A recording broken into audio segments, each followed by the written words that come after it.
and welcome to the Giraffe Social Media Podcast. It's what social media managers are talking about. I'm Chloe Belchamber, and on today's episode, I'm direct messaging Marketing Director at Clockwork Marketing, Mark Durber. We'll be discussing how the hotel and hospitality industry has been affected throughout the pandemic and how Clockwork has been helping its clients through these unprecedented times.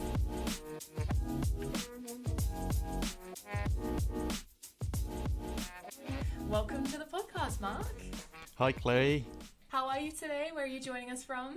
Very well, thank you. I am in the south of Devon, which is in the southwest of England. Beautiful part of the country.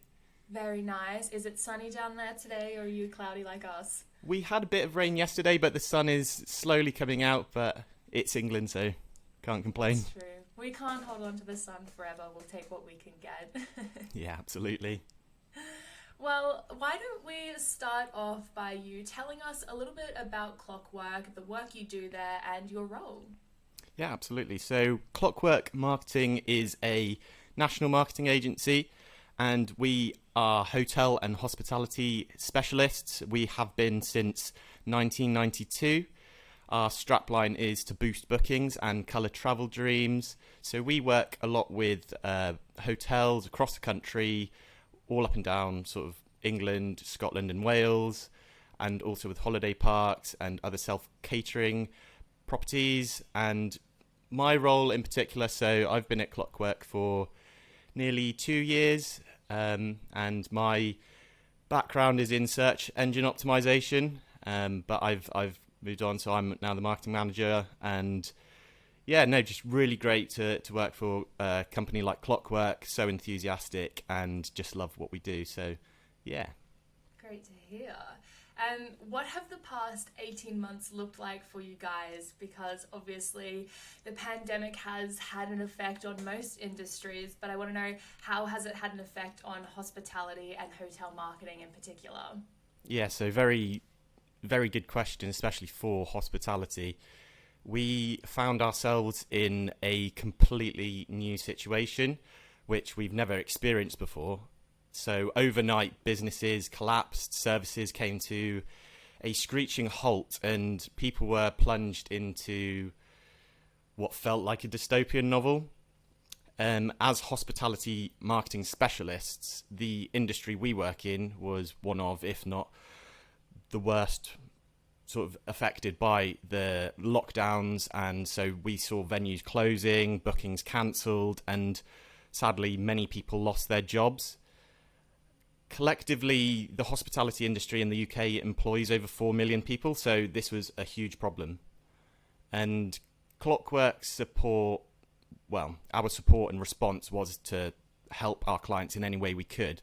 So we opened our arms wide, and we had clients calling us overnight because they wanted to reduce their marketing services, and because of solid relationships we had with them, we were able to forge a way forward. So we were generous because, you know, what else could you do than be human in a situation like that, to other people in despair, their lives, their jobs, and their properties and their businesses. So it was quite interesting, actually, retrospectively thinking that at the beginning of the pandemic, we were advised to sort of keep our distance, to social distance, to stay away.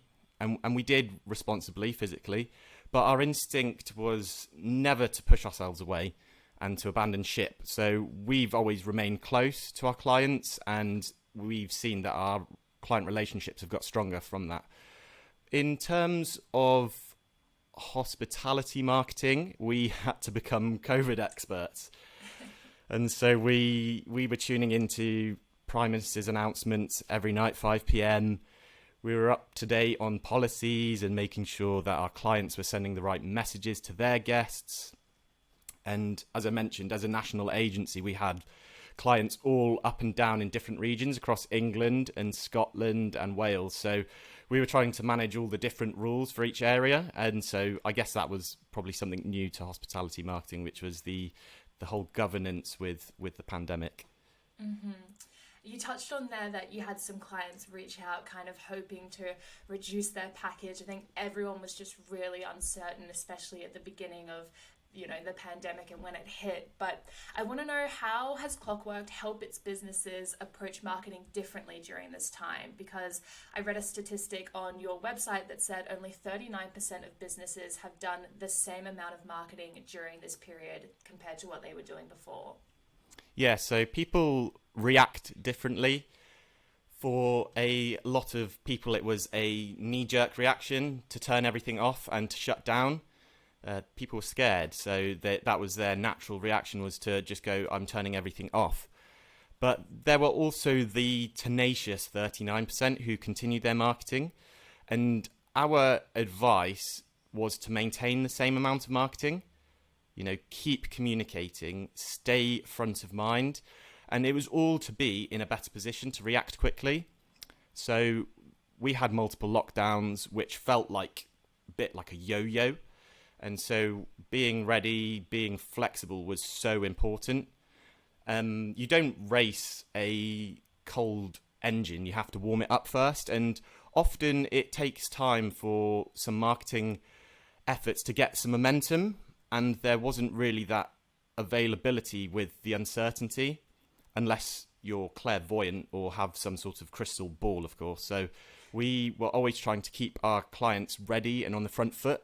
And so the clients that did maintain their marketing level were the ones that reaped the reward when the industry did reopen. So to answer your question, our guidance was to approach marketing actively. Absolutely. That's great advice, and that's kind of what we were doing here. I mean, it's easier to remain strong throughout than to have to stop and start over again. So that's really sound advice. I want to go back to, though, you kind of touched on earlier that you guys have clients that are all over the country. We've got Scotland, Wales, people everywhere. And I want to know, with so many restrictions coming into play over the past year and a half, how have hospitality businesses been able to create relevant content, given that their sole focus of creating bookings hasn't been possible? And how have you guys been helping them do that? Yeah, so this is a good question, because a lot of people face this challenge because there was no option for the bookings. But we are a creative marketing agency. So our purpose is to inspire and colour travel dreams, which is in our sort of mantra. And with travelling off the cards, we decided to take travel to people's homes. And so we flipped it on its head a bit, and we created content such as colouring in books, and we used nostalgia to revive good memories. And we did, just trying to think, we did a social campaign for some of our clients called #MayMemories, and it was for guests to remember good times and to invoke the positive thoughts, and which was great because it gave people something to look forward to. We also addressed critical needs such as mental health and well-being. So rather than just trying to make the hard sell, because a lot of people were scared, they thought their bookings are going to be out, we need to get our pipeline sorted, we need to make sales in advance. Well, actually there was a greater need, which was just to connect with people. And so we created wellness booklets, which included like self-care checklists for coping in isolation, health word searches, some yoga exercises, and also words of wisdoms, like positive vibes only, the little things count. So putting those seeds of good thoughts in people's heads. And we also did colouring in templates as well, and healthy recipes. So it was full of all these different things which were sort of to help people keep their mind and body active at home. So I think in that storm of the pandemic, we anchored ourselves to our creative strengths. And by doing that, we helped our clients stay afloat in that marketing sense by keeping them front of mind, by keeping them connected with their guests, by keeping them engaging and different. And also that helped for them to be in a better position, ready for the bounce back to travel. Absolutely. I think if there's one thing that we've kind of learned as social media agencies during this time, it's that brand awareness is as important as ever. So what are some of the ways businesses in the hotel and hospitality industry have been keeping their marketing channels consistent whilst not operating? I mean, we've kind of touched on it there, haven't we? Yeah, but you're right though, brand awareness is so important. And a brand is more than just its products or services.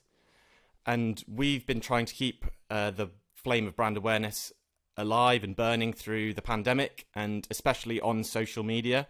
So we've helped our clients continually feed into their community by sharing that positivity and encouragement. And I think the key takeaway from it all is it's about doing the right thing. So interestingly, a stat for you, we found 70% of millennials will spend more money to buy from ethical brands. So being honest and being genuine on social media helped immensely with brand equity. But then paired with providing engaging content, you're now onto a winner, because posting stuff like, so we did stuff like branded travel dreams content, and that was to inspire new adventures, engage the imagination. We also launched prize draws and branded giveaways with associated hashtags. And then we also supported other hashtags like the Eat Out to Help Out scheme. And so it was tying in doing the right thing by being a genuine, caring brand, but also giving people that entertainment as well, and that stuff to keep their minds on the positive things. And that was what we did to help keep brand awareness consistent, even though the bookings weren't possible. And that was a lifeline for our clients.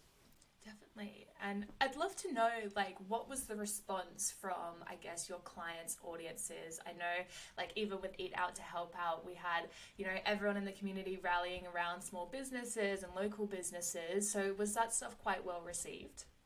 Yeah, absolutely. So we have quite a few clients who have restaurants and eateries in their premises. So a lot of them did take on stuff like the Eat Out to Help Out scheme. And so that was really positive because of the way that the pandemic sort of slowly reopened and phased. There were certain things that they were allowed to do, but they couldn't do others. So stuff like staying overnight, they couldn't do. So it was a great way to really ease into sort of business again. But also it was a way to support hospitality businesses especially with the Eat Out to Help Out scheme. It was great. So yeah, we did have a good response from our clients for that, and the ones that did do that, they were the ones that almost they were on the launch pad ready for what was next. Mm-hmm.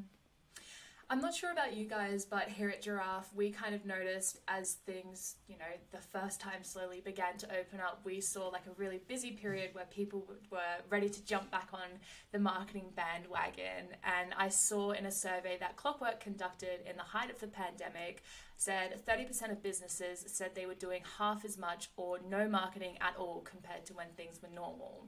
So do you think it's important for businesses now to really increase their marketing budget as things do kind of open back up and return to normal? Yes, absolutely. The economy works by supply and demand. So we had that pause in travel. So the demand was pent up, and competition for hospitality particularly was high because of all the businesses being shut. When things were ready to reopen, people had their choice. Where do they go? And so, as I've mentioned before, it's important to be ready for that bounce back. So always maintaining that marketing level. And we actually saw that travel boom with staycations, and you probably all have heard that term, the hospitality buzzword, staycations. And we love staycations, and it's not just about the being ready for it, but also being prepared with your marketing budget. So marketing budget isn't just throwing as much money as you can at something and then just saying, that's marketing. It's about being smart too with your money. So through the pandemic, we saw with paid advertising that the average cost per click was down. So for those that did continue their marketing, it made it a more affordable option, but it also made it a smarter option. Because there was less competition in that arena, because other businesses turned their marketing off on their paid advertising, you were getting more for your buck, you were reaching more people, you were getting more clicks, and people were at home, they were online, so we were getting straight through to them. And then you had the clients that stopped their marketing budget completely, which is understandable for some properties. And we had the clients that did continue to invest. They were the persistent ones, and they were the ones that skyrocketed. And unfortunately, if you don't rock it too, then you're left behind. So marketing budget, yes, they should absolutely be looking to increase it, but not for the sake of size, but also to be smart with it as well. Definitely. That's really great advice. And hindsight is a wonderful thing, to kind of looking back over that period now. I saw on Clockwork recently as well, you guys released some consumer insights looking at how UK travellers are planning and booking domestic trips for autumn and winter this year. So what were some of the key findings, and how have you been helping your clients boost their bookings using those insights to target demographics? Very good question. So we use various industry insights and consumer data to prepare for what's next. Success is where preparation and opportunity meet, so that's the place where magic happens, and we use information and our creative minds to get there. So understanding consumer sentiment was a bedrock for us. So when you can understand the desires of your guests, you can also inspire them to action.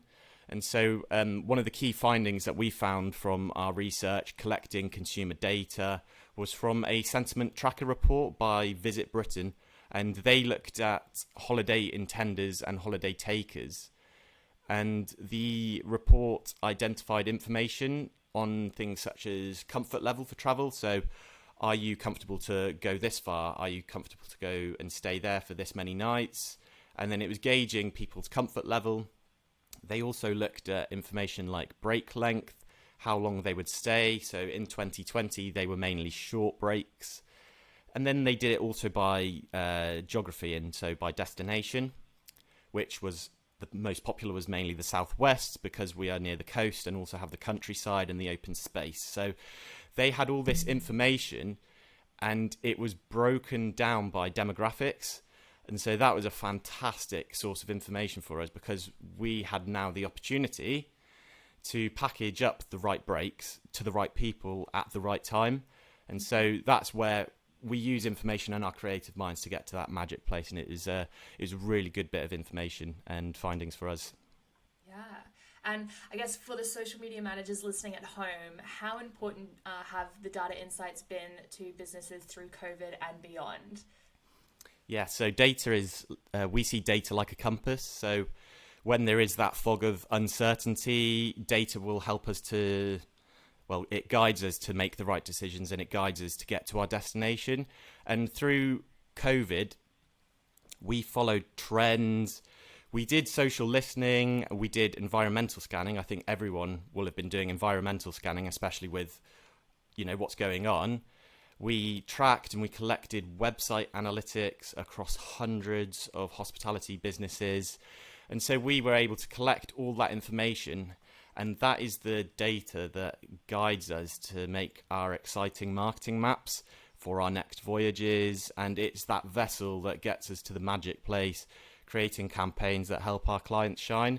And so data is extremely important. I can see why people sort of don't want to touch it like with a barge pole because, it's the main thing is if you know how to refine it. If you can refine your data, then you get the gold. And so, yeah, data is really important. Amazing. And I was, kind of reading through the Clockwork website in preparation for this interview, and you guys say you create a lot of content using what you call emotive creativity, which I love. So what kind of messaging are brands evoking in their campaigns now as opposed to what they were doing maybe 6 months ago? Yeah, so we use FOMO a lot. So the fear of missing out is a very powerful tactic in our messaging. I think that's probably why social media stories like Snapchat and Instagram and Facebook do so well, because they are, by nature, they're ephemeral. They only last for a moment, and then once that moment has passed, you've missed out. So it really does strike that sort of thing like, oh, I'm going to miss out on this. And we use FOMO a lot. So FOMO, we ran a campaign for a client, and it was called Don't Miss Out on Devon this summer. It was hugely successful because we were trying to say, all the great things that you can do in Devon, the space, the beaches, don't miss out on it because once the opportunity's gone, you've missed it.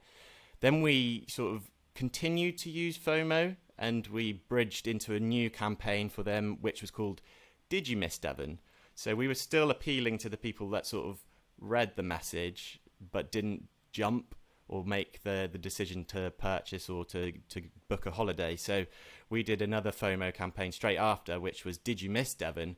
Well, that's okay, because there's still plenty of space. There's still this to do. There's still that to do. And so we continue to use that. But then we started to evolve the message, and we came back to nostalgia. And nostalgia is a great tactic with messaging, because it is very personal. It also invokes a lot of deeply seated memories as well for people. And then for the same client, we started a new campaign for them called Let the Good Times Roll. So this client property, they typically do better over the summer. And so we sort of created this photographics of people enjoying the client's property, and it was sort of wrapped up and designed in like this old school Polaroid, like when you open a photo book and you all get around it and you will look at the memories, and you just can't wait, and you think, oh, I remember that was so great. And then you start talking about stories. And so we sort of wrapped it up in Let the Good Times Roll, and it was to remind the guests of the good times that they've had there already. And it was to encourage them to forward book for 2022. So that's still running at the moment. And it's to sort of invoke that, a bit of nostalgia, but there's still a little bit of FOMO there. So it's sort of like book now, because people are all going to book and you're going to miss out. And here's why. And so there's some really powerful messages with FOMO nostalgia, but also we've adapted messaging so it's not too COVID heavy. People are aware of the virus by now, and so we're giving them escapism. We're being responsible, we're giving them escapism, and which is another message. So stuff like escape to the countryside, the sea is calling, and it's those sorts of messages as well that we've used, which we see have performed really well, and people really grab hold of that, because they do want that escapism, especially from when people were stuck indoors, and especially in cities, they couldn't get out into the big open spaces. So it was that sort of escapism we were offering as well. Definitely. I mean, it must have been very successful, because trying to book anywhere down the south coast, Devon, was almost impossible this summer. So well done to you guys. Yeah, absolutely. Yeah. Thank you. Well, now we've kind of talked strategy and everything you guys have been doing to help out during COVID. And now I want to know, what's been your favorite campaign that you've worked on to date, pre-COVID, post-COVID, throughout? Let me know. Yeah, that is a really good question. How can you choose? So I'd say probably this is personal, because I'm into photography, so I'm an amateur photographer. I like dabbling with film, so it probably would be Let the Good Times Roll, the one that we're currently doing, just for the pure reason that I love the sentiment of good memories captured in a meaningful photo. I take a lot of digital photos, and you sort of like just click the button, and then it's sort of like, delete that one, that's not good, delete that. But when you have like a film camera, it's sort of like, need to make this photo last, need to make it mean something. And so with the way that we've wrapped it creatively is great. And I just love that we've got this concept that came just from an idea, and it's come into life, and it's making our clients money. So I'd probably say that's my favorite one to date so far, and I'm sure there'll be some in the future that might overtake. So definitely. Well, for anyone listening at home, we said hindsight is a beautiful thing, and maybe post-pandemic they're thinking, oh, I wish I had Clockwork Marketing on my side to help me through that difficult time. I want to know, when does it make sense for businesses in hotel and hospitality, or even industries beyond that, to hire a marketing agency as opposed to keeping things in-house? Yeah, so marketing can present a few challenges to overcome. I think the first one is time. So there are lots of activities involved in marketing, which can be very overwhelming. And so it poses that sort of question, where do I start with that?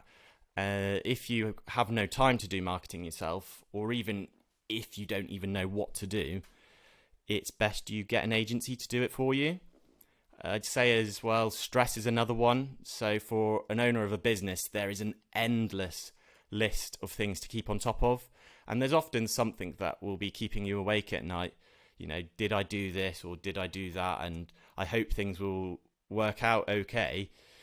And as a marketing agency, we take away your marketing stress so you don't have to worry about that. So I'd say if you're not coping, get a marketing agency. And I mentioned this before, but budget as well.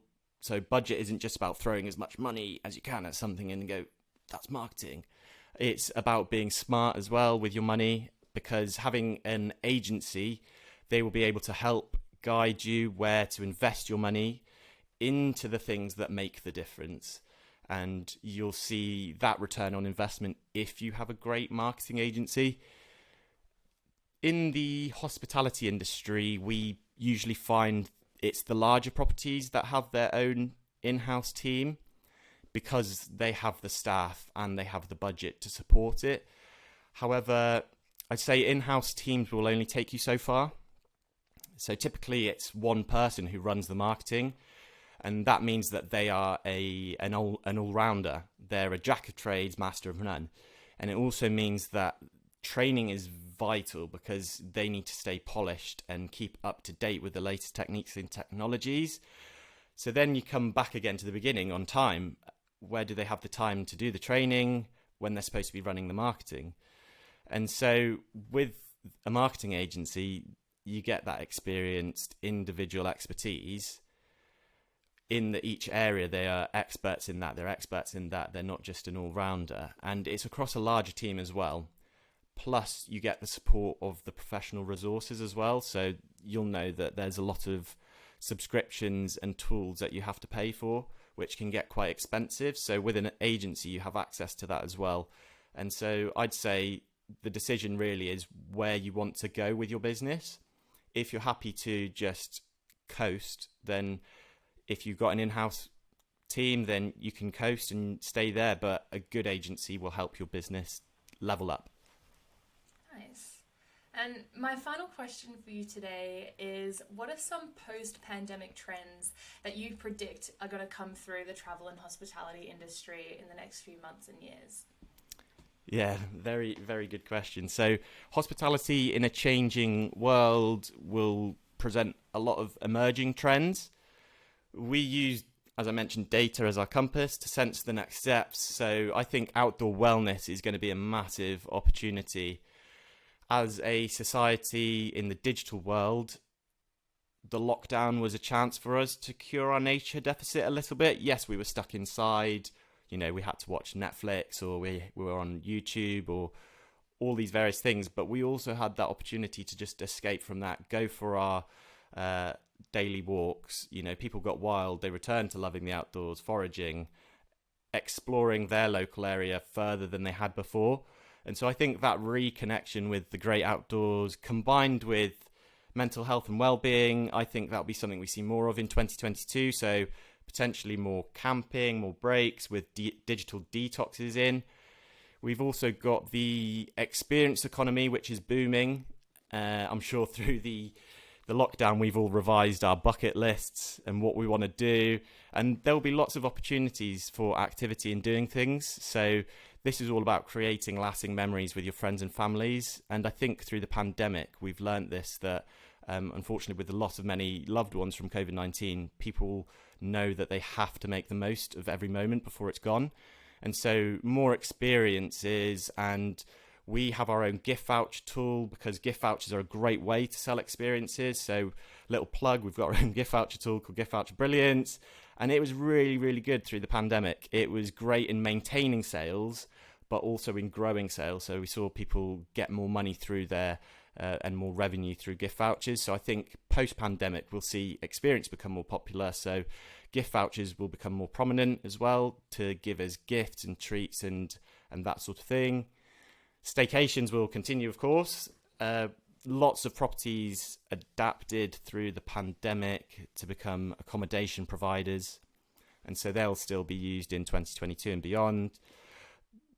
People will still be uncomfortable with outbound travel for various reasons. Understood, it might be for health reasons. So they will be the people that continue to holiday in the homeland, but there will also be other people who just can't wait to go abroad. We've had a few people who've, disappeared off to France as well. And so, we'll see the return of more outbound travel and more inbound travelers too, as things slowly ease and open, as people get more comfortable and as the government permits, of course. But it's also important, I think, to consider with staycations is that it is the future of travel.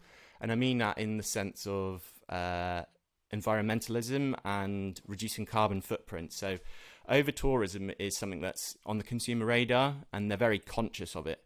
So people don't just plan their trips on luxury and price alone. So being ethical and green will play a big part in their buying decision.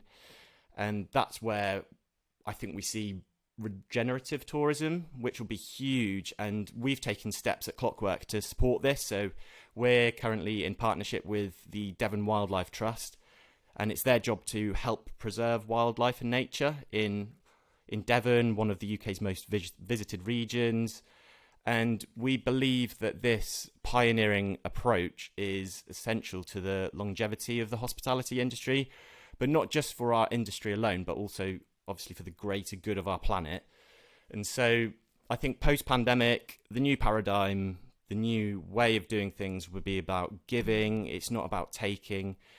And with those things that I've mentioned, hopefully we see the hospitality industry specifically will rise like a phoenix out of the ashes from the pandemic. Yeah, those are some great predictions, and I'm excited to see, what comes next. So that's great.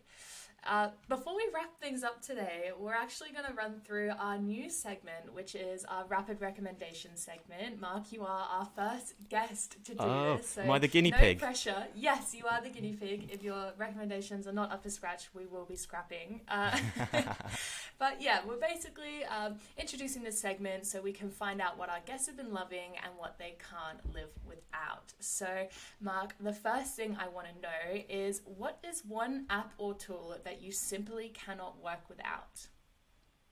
Ooh. Yeah, so I would say Canva. Canva is great. So we have a design team, and they are very, techie, and they use like Photoshop and InDesign and all those sorts of things. But then when the marketing team wants to create something, Canva is just amazing. So really simple to use, but also it's great because we have multiple clients. We can create brand kits from them. We can pull their colors, their logos and images into that. And so when we have people on holiday, someone can just pick it up, and it's just a great tool to create really great social content. So yes, Canva. I'll back that recommendation. We love Canva over here as well. The second question I have that I want to know is, who is one brand or persona that you think is getting social right at the moment?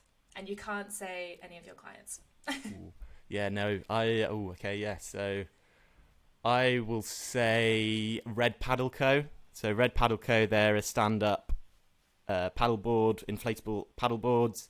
They're actually from down our end of the country in Devon, and they're a world leader in inflatable paddleboards. And I love their social media. It's really great because they have customers all over the world, and they post a lot of user-generated content. So they share stuff, which is great because it is all around the world. We get to see different parts of the country. It's really colourful, creative, and it's also telling a story. People are engaged with the brand. That people are part of their community.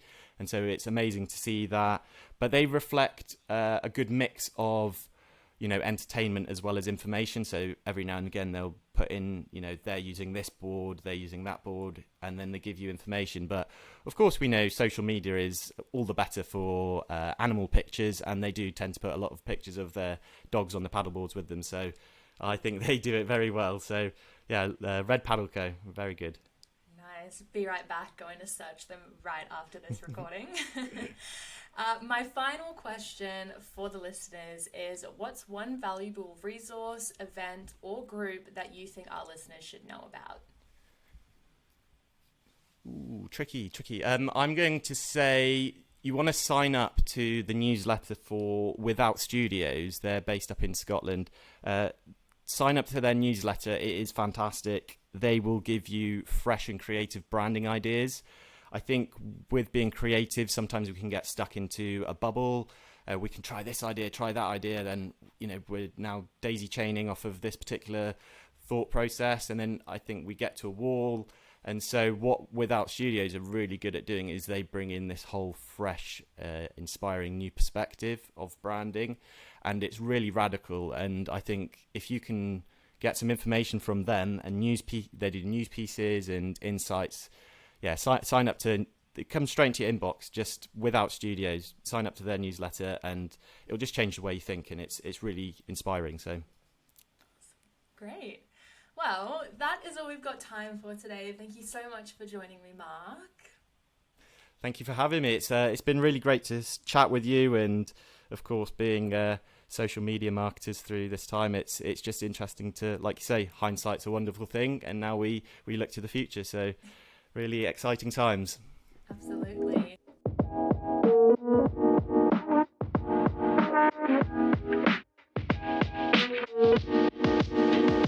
If you enjoyed this episode, don't forget to subscribe if you're listening on Apple Podcasts, or follow us if you're listening on Spotify.